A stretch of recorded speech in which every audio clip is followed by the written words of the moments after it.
You see a clear attempt at keeping these young African leaders away from young African American leaders. And I'm looking at this saying, but we need to put them together.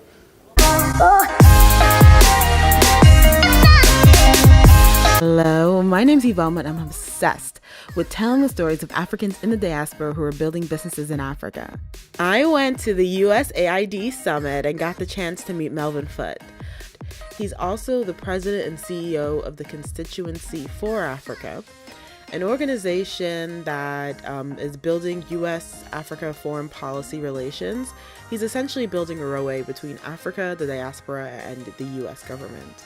During this interview, we talk about the fact that there are structural barriers between Africans and African Americans meeting each other. I literally never thought about that.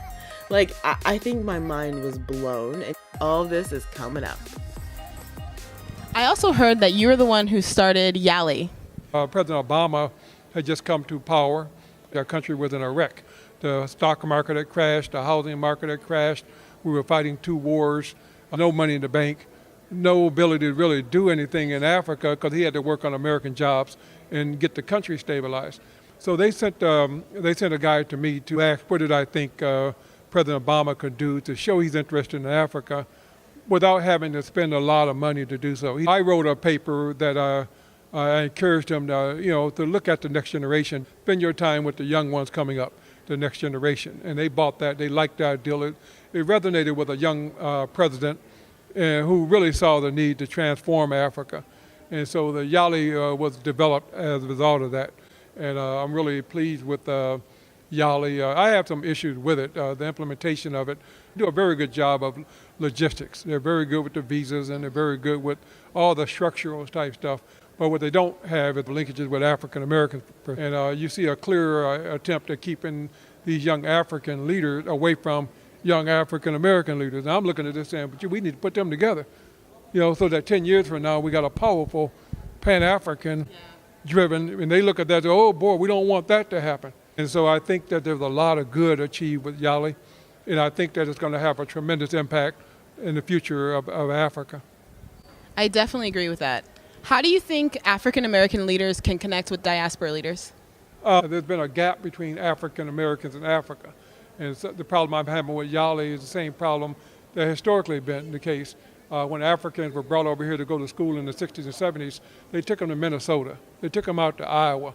They took them as far away from Black America as possible. And so Serious? This makes so much sense. For example, why are there so many Somalians in Minnesota? Or why does Omaha, Nebraska have the highest population of Sudanese people in the entire country? Or why is there a growing population of Ethiopians in South Dakota? For people who are outside of the United States, because I know I have a global audience, all the places I mentioned are like the bush. It's like for example, I want to move to Nigeria. It's as if I moved to Nigeria and instead of going for Lagos, Abuja, any other city, I move straight into a local bush. That's how random it is for African immigrants to move to these areas. Just food for thought. Back to the interview. We got to know that there's a structural attempt to making sure we don't meet. It's not in the interest of some people that we know each other and embrace each other and work with each other. That's against the interest of some people. So they spend a lot of their time, even some of the resources they get from the U.S. government, they spend to make sure we don't meet.